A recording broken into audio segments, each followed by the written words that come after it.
Alors c'est parti, on continue notre série sur les algorithmes de tri. Donc là, on va voir peut-être le plus populaire et parmi les plus efficaces, donc qui est le quicksort ou très rapide en français. Donc celui-ci. Alors celui-ci, c'est un algorithme récursif. Les algorithmes récursifs, quand on n'a pas l'habitude, c'est super bizarre, super complexe. Les algorithmes, et pourtant, quand on a vraiment l'habitude avec pas mal d'entraînement, c'est parfois les plus faciles, étrangement, à résoudre. Il faut en lire, en relire au début et après essayer de s'exercer au maximum sur les algorithmes quicksort et après les choses deviennent logiques.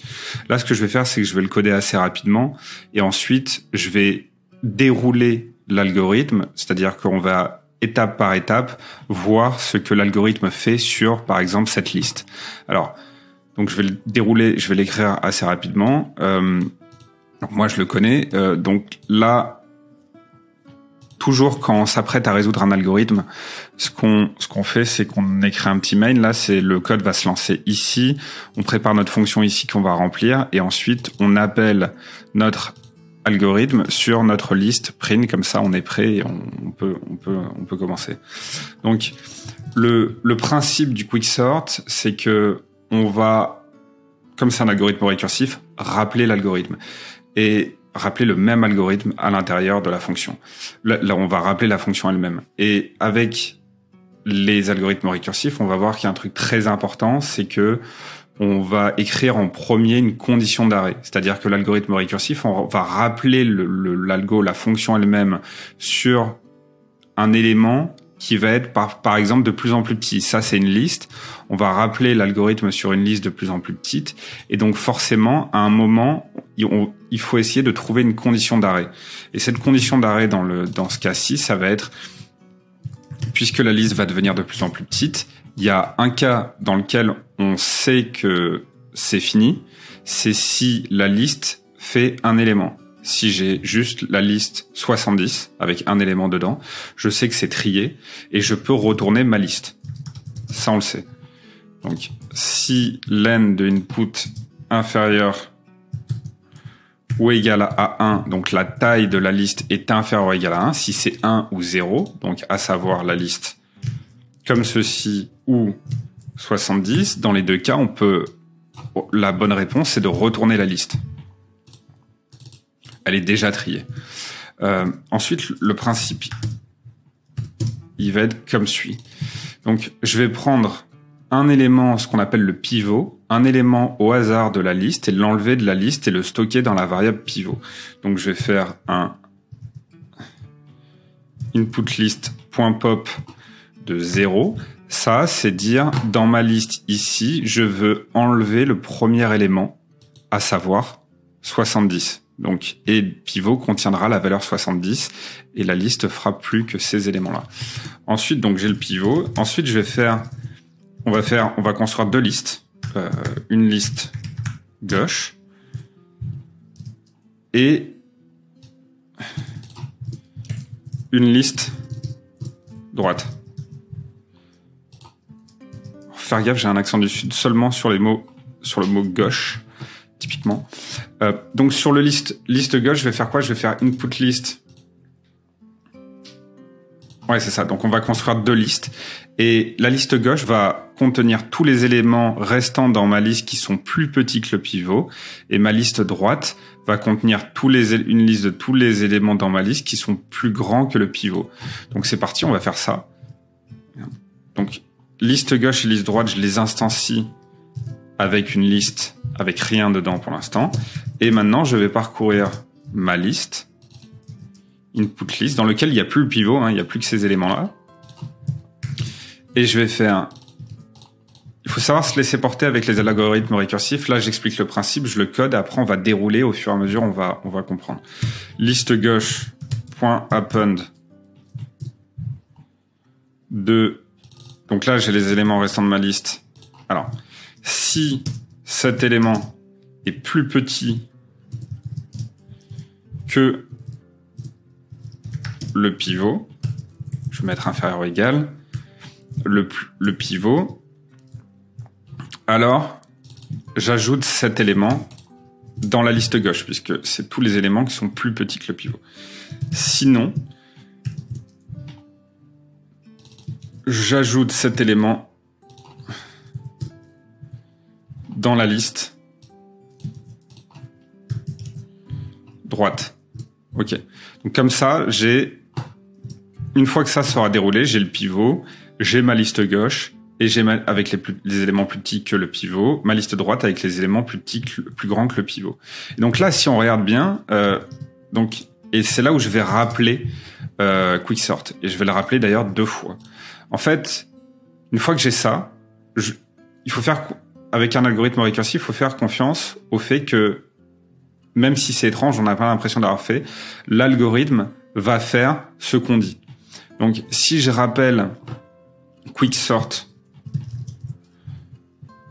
sur ma liste gauche,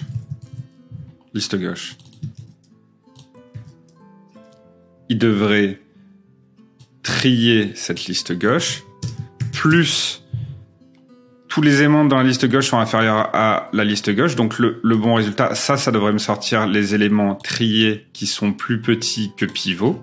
Donc je peux concaténer maintenant avec la liste pivot de un élément. Alors là, plus Quicksort de la liste droite. Donc ça par magie, donc on va voir comment ça marche, mais par magie, il faut faire confiance au fait que ça va retourner une liste triée des éléments plus petits que le pivot. Ensuite, on concatène l'élément pivot. Alors là, j'ai mis des crochets. Pourquoi? Parce que là, c'est le plus entre des listes et pas entre des nombres. Là, si j'ai ça va me retourner une liste puisque ça doit retourner une liste triée. Si je fais plus un nombre, ça marche pas.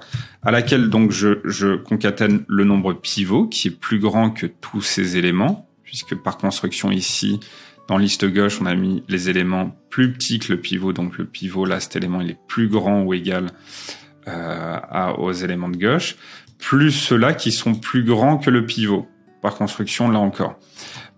Et voilà, donc j'ai mis des crochets autour de pivot, parce que c'est une liste de un élément. Donc là, on va voir déjà si ça marche. Je crois pas qu'il y ait d'erreur. Donc, par magie, on va voir ce que nous retourne le print. Ok, 19, 23, 27, 36, 70, 300. Ça a l'air trié. Donc, il semblerait que ça fonctionne.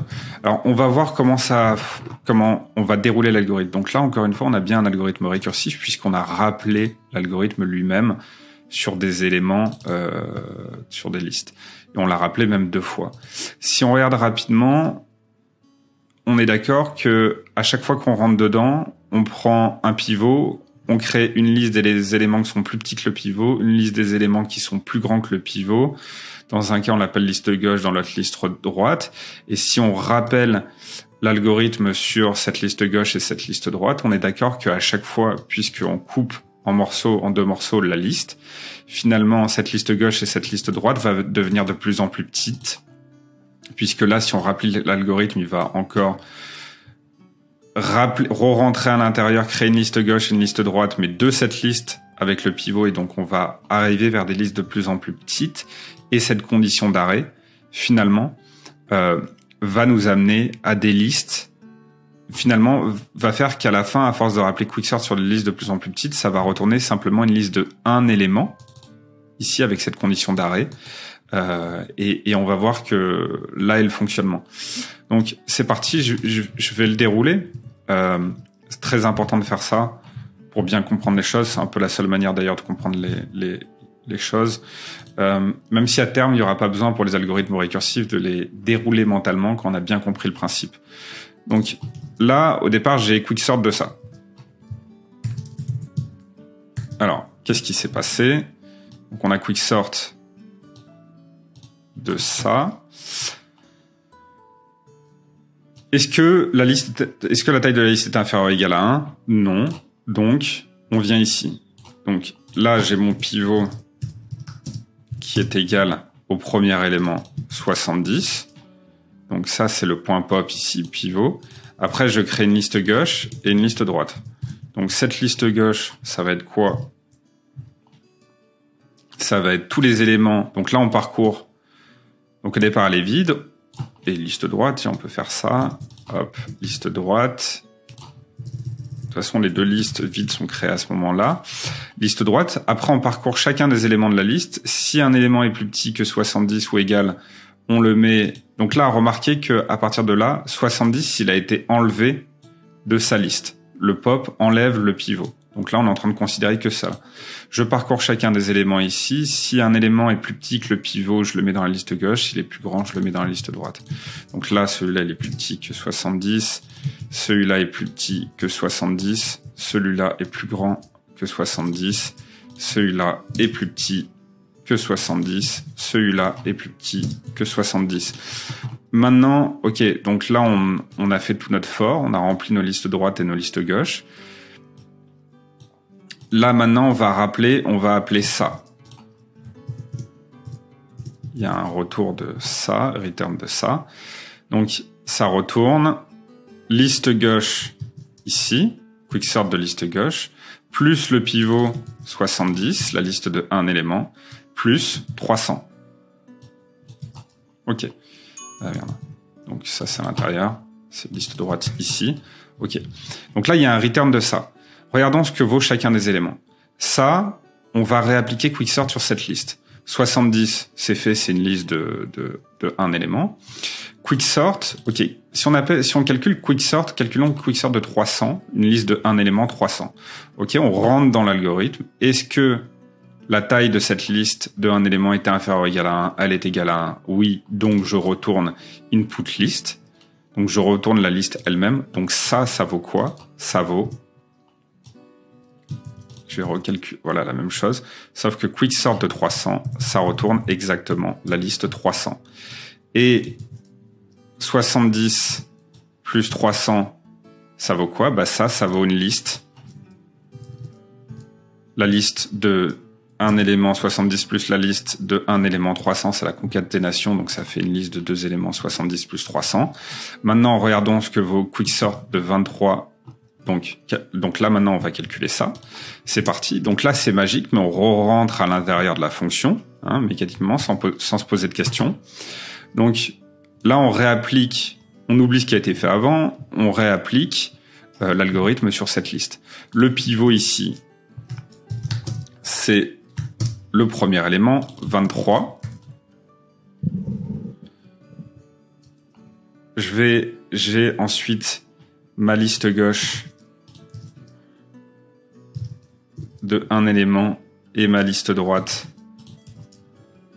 de un élément.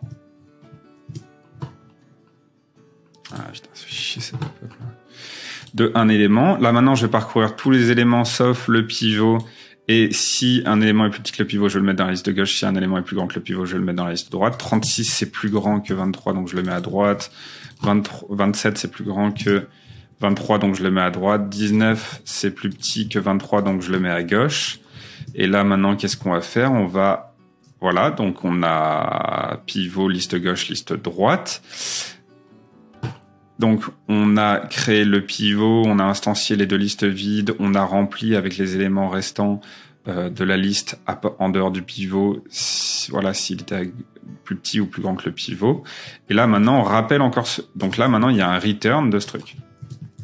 Return de liste gauche plus le pivot 23 plus quicksort de liste droite qui vaut ça. Ok, c'est parti. Essayons de voir si on peut calculer ça. Ça, quicksort de 19. Et là, on voit qu'à chaque fois, on arrive, au fur et à mesure qu'on rappelle la fonction quicksort, on arrive sur des listes qui sont de plus en plus petites et on comprend l'intérêt de la condition d'arrêt. C'est la condition d'arrêt qui, par magie, va retourner un résultat simple et ensuite qui va nous permettre de calculer le résultat global. Là, on arrive sur des listes de plus en plus petites. Quicksort de 19, on l'a dit, est-ce que sa taille est inférieure ou égale à 19? La liste de un élément est inférieure ou égale à 1 en taille? Oui. Elle est égale à 1 en taille. Donc, je retourne la liste elle-même. Donc, ça veut dire 19. Bon, bah, 23, son calcul, voilà. Donc, c'est ça. Plus quicksort de 36, 27. Donc, alors, d'ailleurs, je vais réécrire ça. Plus quicksort de 36, 27. Là, j'ai juste traduit Voilà, premier élément, c'est la liste elle-même. On est arrivé à la condition d'arrêt, plus 23. Et en fait, on voit que là, on va encore couper cette liste. Et au fur et à mesure, on va arriver encore à une liste de taille 1 ou 0 d'ailleurs. Et c'est bon. Donc 19 plus 23, là encore une fois, c'est la concaténation de deux listes de un élément. Ça fait une liste de 2 éléments. Donc comme par magie d'ailleurs, là c'est trié. Plus quicksort de 36, 27. Donc là, c'est parti, on réapplique l'algorithme quicksort sur 36, 27. Le pivot, dans ce cas-là, c'est le premier élément, 36. La liste gauche, c'est... Alors, les éléments... Donc là, maintenant, on considère la liste sans le pivot, donc il reste plus qu'un élément. Est-ce que 27 est plus petit que le pivot ? Oui, donc je le mets dans la liste gauche.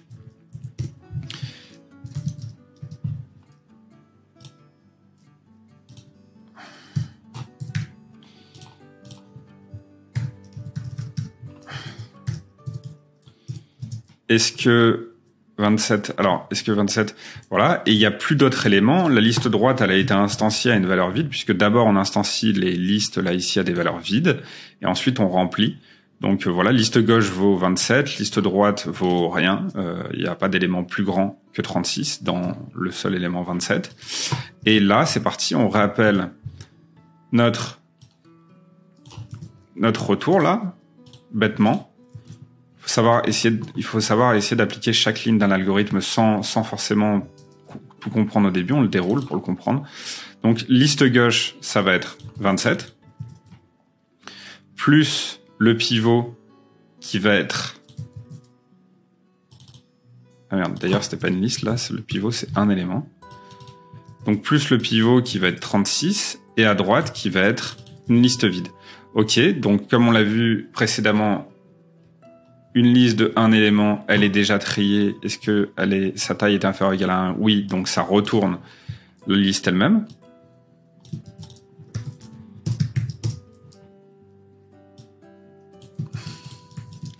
Plus 36, voilà la liste comme ça, plus quicksort de 0 élément. Et quicksort de 0 élément, en fait, c'est comme une liste de 1 élément. Là, ici, on verra que c'est important, mais j'ai mis un 1 inférieur ou égal à 1. Est-ce que la taille d'une liste de 0 élément qui est égale à 0 est inférieure ou égal à 1? Est-ce que 0 est inférieur ou égal à 1? Oui, donc je retourne la liste elle-même.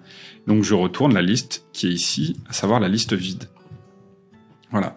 Et ça, on connaît son résultat. Ici, c'est... La concaténation de ces trois listes, c'est 27 et 36. La liste vide, donc ça rajoute rien. Donc voilà. Là maintenant, on va avoir l'étape où, finalement, pour rappel, on a essayé de calculer quicksort là-dessus. On a vu que quicksort là-dessus, ça valait ça. Voilà. On a vu que ça retournait ça. Mais comme là, on rentre dans quicksort, ça, on sait que la valeur ici, on l'a calculée ici, donc elle vaut ça. Et cette valeur ici, quicksort de 36,27, on l'a calculée ici, elle vaut ça. Donc là, je vous laisserai vous repasser autant de fois qu'il faut ce passage. Donc, quicksort de 36,27, ça vaut 27,36. C'est parti. Donc j'ai le résultat. Donc ça, du coup, ça vaut la concaténation de ces deux listes. Ça, 19, 23. Donc là, si je remonte, je sais que quicksort de ça, ça vaut ça, par magie. Donc j'arrive ici, je le remplace là. Donc ça, la concaténation des deux là, ça vaut ça. Et du coup, ça y est, j'ai le résultat final par magie, en fait, ce qu'on appelle dépiler. D'abord, on rentre plusieurs fois par itération dans quicksort. C'est comme ça que l'algorithme fonctionne. Et à la fin, en fait, il va remonter les résultats. Donc ça, je ferai une autre vidéo pour bien visualiser comment ça fonctionne. Et là, on a notre résultat 27, 23, 19, 23, 27, 36, 70, 300. Tiens, j'ai oublié le 60... Non, 70, c'est bon. Ok, donc on a notre truc trié. Donc voilà. Une petite dernière remarque, je vais commenter ça. Donc là, je vais faire un run. Ok, je affiche la console, elle est ici. Donc là, on a notre résultat. Il faut bien penser à mettre inférieur ou égal à 1. Si on met une condition d'arrêt à égal à 1, voilà. Donc là, on a le fameux problème from empty list. Voilà. Donc là, je vais pas revenir là-dessus aujourd'hui, mais potentiellement, ça peut faire un too many récursion, c'est-à-dire rentrer trop de fois et jamais s'arrêter. Mais en gros, il faut bien penser à mettre un inférieur ou égal à 1. Pourquoi ? Parce que comme on l'a vu ici, comme on l'a vu en bas, là, quand on s'approche des conditions finales, là, ici, là, soit à force de couper la liste, là, comme on l'avait vu, liste gauche, il y avait un élément qui était plus petit que le pivot, et dans la liste droite, il y avait 0 élément. Donc en fait, à la fin, à force de réduire la taille des listes, on peut arriver soit à des listes de 1 élément, soit à des listes de 0 élément. Il faut traiter les deux cas. C'est important de traiter les deux cas. Bon, ça, c'est assez subtil à comprendre. Sinon, voilà, n'hésitez pas à vous repasser autant de fois qu'il faut la vidéo à différents moments. Il faut du temps pour comprendre ces trucs de récursion. Essayez d'y penser comme ça de temps en temps en marchant. Essayez d'y penser. Vous prenez pas trop la tête non plus. Essayez d'y penser juste plusieurs fois en quelques semaines. Il faudra un petit peu de temps ou en une semaine, peu importe. N'hésitez pas à vous repasser plusieurs fois cette vidéo. Et à essayer de coder vous-même cet algorithme, à essayer de dérouler ce que j'ai fait ici à la main, à essayer de dérouler l'algorithme, c'est-à-dire vous écrivez ça sur votre ordi et vous essayez de dérouler à la main vraiment bêtement sur une liste que vous vous donnez, par exemple celle-ci, vous essayez de dérouler l'algorithme complet. Donc en termes de complexité, je ferai d'autres vidéos par rapport à la complexité. Là, on va être en n log n, c'est potentiellement compliqué à comprendre, donc il faudra que je détaille ça dans une vidéo pour que ça devienne parfaitement simple. Mais grosso modo, c'est ce qu'on peut obtenir de mieux. Il y a d'autres algorithmes qui atteignent cette complexité, mais c'est ce qu'on peut obtenir de mieux. Il n'y a pas d'algorithme, il me semble, qui ont une meilleure complexité. Et il est super important à comprendre, il est parfait pour comprendre la récursion.